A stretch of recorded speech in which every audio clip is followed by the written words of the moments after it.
Assalamualaikum warahmatullahi wabarakatuh. Perkenalkan, nama saya Nurkaya, NIM 226311148 dari Program Studi Pendidikan Fisika Fakultas Keguruan dan Ilmu Pendidikan Universitas 19 November Kolaka. Nah, di sini saya akan membahas tentang kesetimbangan benda tegar. Langsung saja, kesetimbangan benda tegar adalah kondisi di mana momentum benda tegar sama dengan nol. Artinya, jika awalnya benda tegar tersebut diam, maka ia akan tetap diam. Namun, jika awalnya benda tegar tersebut bergerak dengan kecepatan konstan, maka ia akan tetap bergerak dengan kecepatan konstan.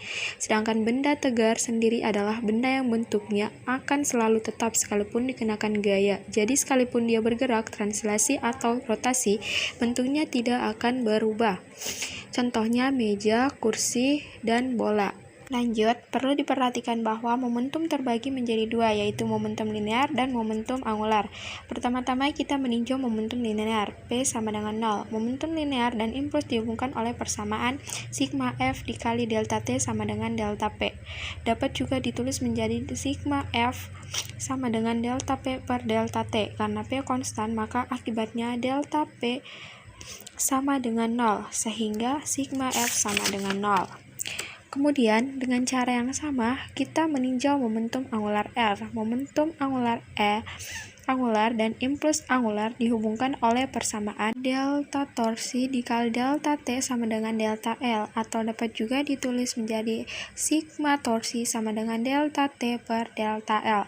Karena L konstan, maka akibatnya AL delta L sama dengan 0, sehingga sigma torsi sama dengan 0. Akhirnya dapat disimpulkan bahwa suatu benda atau sistem dikatakan setimbang jika memenuhi dua syarat. Yang pertama, sigma F sama dengan 0, dan yang kedua, sigma torsi sama dengan 0. Nah, setelah kita membahas tentang kesetimbangan benda tegar, selanjutnya kita akan membahas tentang jenis-jenis kesetimbangan statis benda tegar. Yang di sini ada dua jenis kesetimbangan statis benda tegar. Yang pertama, kesetimbangan stabil, dan yang kedua, kesetimbangan labil. Kesetimbangan stabil terjadi apabila suatu benda diberikan gaya, maka posisinya akan berubah. Namun bila gaya tersebut dihilangkan, maka posisinya akan kembali ke titik semula. Ini yang dinamakan dengan kesetimbangan stabil. Dia itu posisinya akan berubah apabila ada gaya. Sedangkan yang kedua, kesetimbangan labil terjadi apabila suatu benda diberikan gaya, maka posisinya akan berubah. Namun bila gaya tersebut dihilangkan, maka posisinya dia tidak akan kembali. Atau kesetimbangan stabil.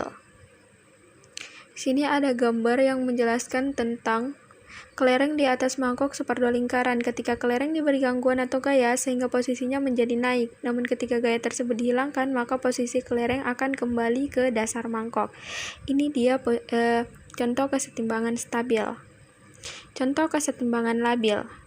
Di sini saya akan memberikan juga satu gambar yang menjelaskan tentang kesetimbangan labil, di mana kelereng yang diam di puncak mangkok seperdua lingkaran yang terbalik, ketika kelereng diberi gangguan sedikit atau gaya, maka ia akan jatuh ke bawah dan tidak kembali ke posisi semula, tidak akan kembali ke puncak mangkok. Lanjut, kita masuk ke contoh soal.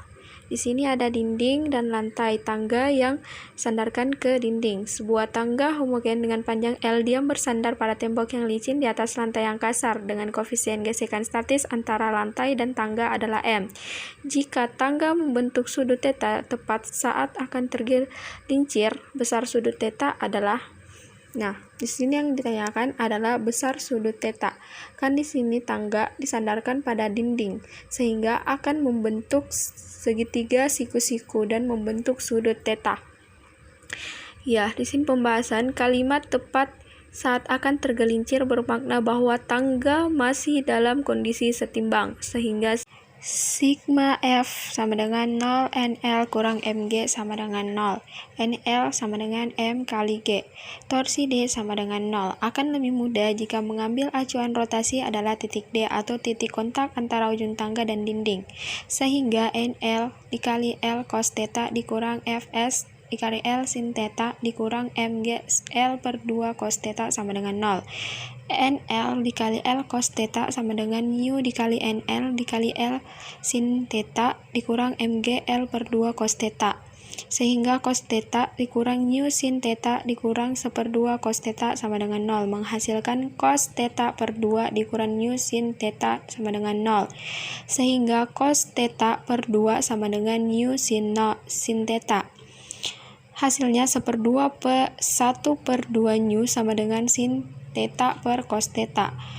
Sin theta per cos theta adalah tan theta, sehingga tan theta sama dengan 1/2 nu. Dari hasil penjebarannya, maka didapat bahwa kan di sini tangga membentuk sudut theta tepat saat akan tergelincir. Jadi besarnya sudut theta yang terbentuk adalah 1/2 nu. Terima kasih. Assalamualaikum warahmatullahi wabarakatuh. Sampai jumpa.